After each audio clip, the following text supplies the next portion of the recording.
En ce début d'année sort sur nos écrans le second film de Sébastien Marnier, L'heure de la sortie, adapté du roman éponyme de Christophe Dufossé. Nous avons pu rencontrer le réalisateur, ainsi qu'une des actrices du film, la succulente Emmanuelle Berco.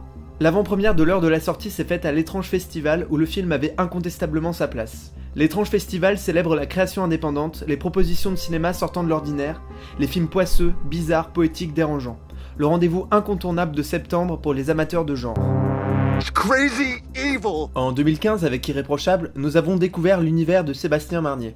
Un premier film électrique dérangeant à l'esthétique bien tranchée. Son second film a-t-il été aussi difficile à produire ? T'as eu peur ? Ça a toujours été le cinéma que j'ai eu envie de faire, c'est pour ça que ça a été aussi si compliqué à faire ce premier film. Et en même temps, je savais qu'Irréprochable était le bon pour justement sortir du lot, en tous les cas dans la production, pour pouvoir le faire, parce qu'il était quand même assez clair et simple. Mais moi j'ai toujours eu envie de faire ça, et celui-là est peut-être étrange et particulier. Sur les acteurs, j'ai vraiment senti que ça avait beaucoup changé, que c'était beaucoup plus facile d'accéder aux acteurs. Déjà j'avais vu son film avec Marina Foïs que j'avais trouvé vraiment très impressionnant. Pas parfait, hein. Parce que c'est un premier film, j'ai trouvé des défauts, mais j'ai trouvé ça extrêmement impressionnant de maîtrise et de force d'univers pour un premier film. Donc j'ai senti qu'il y avait vraiment quelqu'un derrière, un auteur, et c'est toujours ceux avec lesquels c'est le plus agréable de travailler, les gens qui ont une vision. Et après, j'ai rencontré la personne, Sébastien Marnier, qui est un mec exceptionnel, humainement, de gentillesse, de classe, de bienveillance. Et puis son scénario m'a beaucoup plu, je l'ai lu vraiment d'une traite en étant tenu en haleine, comme d'ailleurs quand on voit le film que je viens de voir. Donc c'est toujours agréable de se plonger dans quelque chose qui est différent de ce qu'on connaît déjà.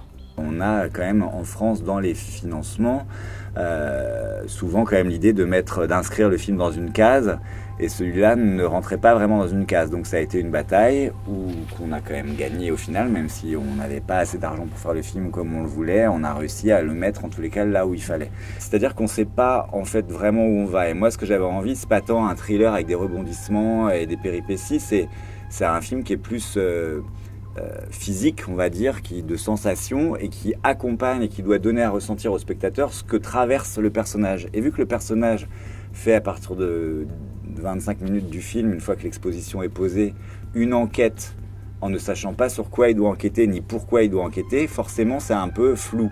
Bon sinon, ça parle de quoi à l'heure de la sortie ? Pierre, un professeur de français, intègre le prestigieux collège de Saint-Joseph.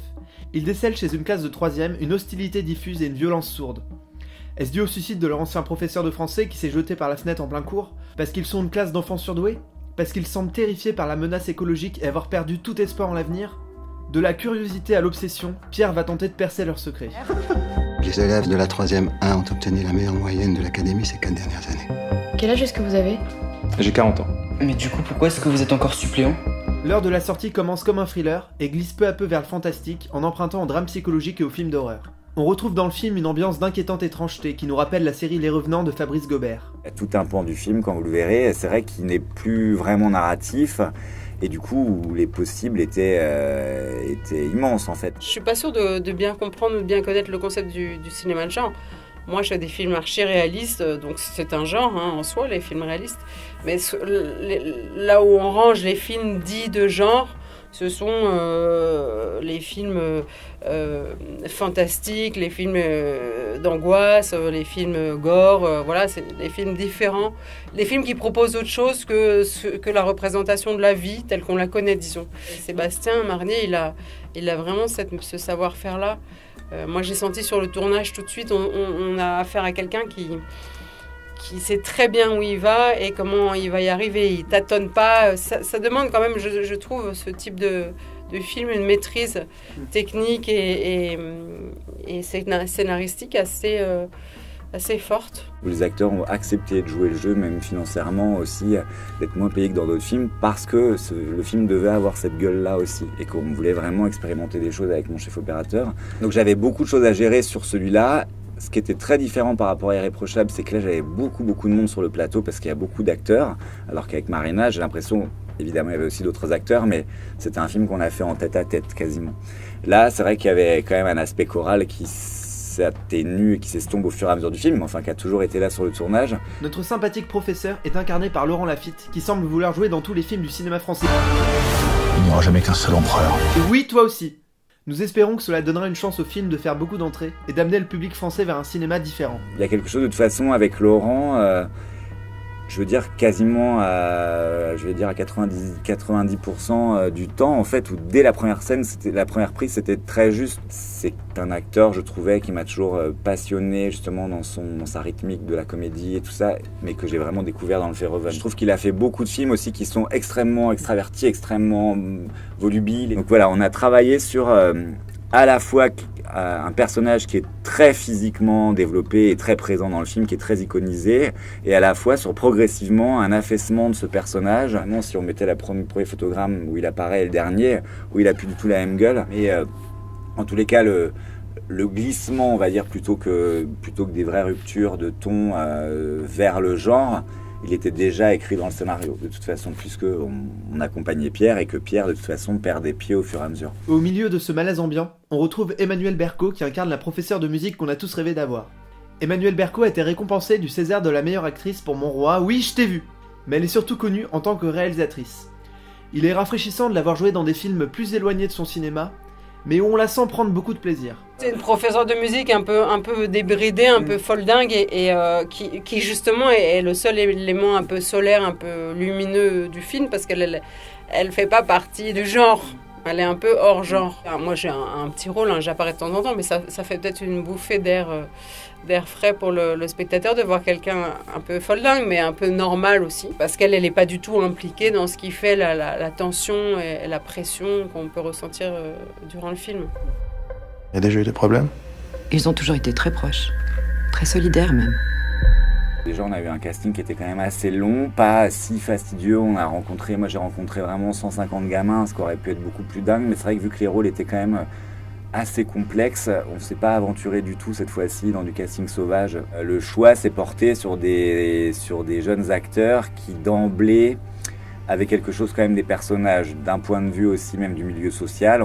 Et puis moi c'est vrai que surtout sur les 6 particulièrement, c'était quand même aussi des gueules qui m'intéressaient quoi. Donc il y avait quelque chose surtout d'emblée sur Louana Bajrami qui joue Apolline ou sur Victor Bonnel qui joue Dimitri, qui sont vraiment les deux délégués de classe et qui sont les plus importants dans le film. Tout de suite on a su que c'était eux parce qu'il y avait ce regard de vert chez chacun et en même temps avec le regard très étrange de Louana, quelque chose où je savais que Louana je pouvais la filmer comme le fantôme de Ring. Il y avait quelque chose tout de suite qui était évident. Ce qui m'importait le plus c'était de choper quelque chose de l'adolescence qui maintenant, 1 an après le film, quand on commence la promo du film et tout ça, a disparu. Donc je sais que ça c'est quelque chose qui me bouleverse vachement, qu'on a enregistrer quelque chose qui est un moment fugace qu'on a tous vécu et qui est déjà terminé en fait. L'heure de la sortie s'inscrit visuellement dans la vague des films des jeunes cinéastes français émergents. On a demandé à Sébastien Marnier de nous expliquer comment il a travaillé avec son chef opérateur. On a beaucoup travaillé en amont, mais vraiment beaucoup. Moi j'avais tout découpé.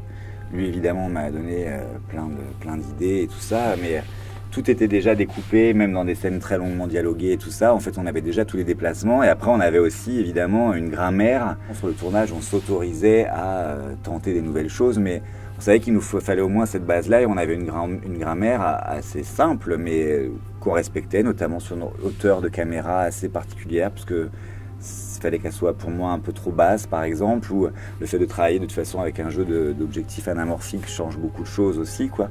Et puis après celui-ci lors de la sortie était un objet au montage où on pouvait vraiment beaucoup s'amuser. Donc on a expérimenté beaucoup de choses, on a travaillé quand même 17 semaines, c'était un peu fastidieux parce que il y a tout un pan du film, quand vous le verrez, c'est vrai qu'il n'est plus vraiment narratif. Et du coup, les possibles étaient immenses en fait. Le film aborde des thématiques très actuelles. Il nous donne des clés de réflexion sur l'avenir de l'humanité, sans porter de discours moralisateur. Malheureusement, les questions qu'on se posait en écrivant le scénario sont de plus en plus d'actualité, et je ne pense pas que d'ici la sortie du film, ça s'arrange malheureusement. Donc voilà, je pense qu'il y a quand même quelque chose qui résonne et qui en fait un film contemporain. Je pense pas qu'un film ait jamais fait changer les choses. Ce qui peut faire un film, c'est aider à la prise de conscience. Mais je crois que surtout les films, ils ont ce pouvoir extraordinaire que tous les films qu'on a vus nous habitent et on est fait de tous les films qu'on a vus. Maintenant, un film sur l'écologie ne va pas tout d'un coup, une fiction sur l'écologie ne va pas tout d'un coup régler les problèmes interplanétaires écologiques qu'aucune puissance n'arrive à régler. Ça, je crois pas, non. Nous espérons vous avoir donné envie de découvrir l'heure de la sortie. Lui donner sa chance en allant le voir en salle est important. C'est encourager des propositions de cinéma différentes, des films qui nous sortent de notre zone de confort. Nous sommes déjà impatients de découvrir le 3e long métrage de Sébastien Marnier, qui fait partie d'une nouvelle génération de cinéastes prometteurs.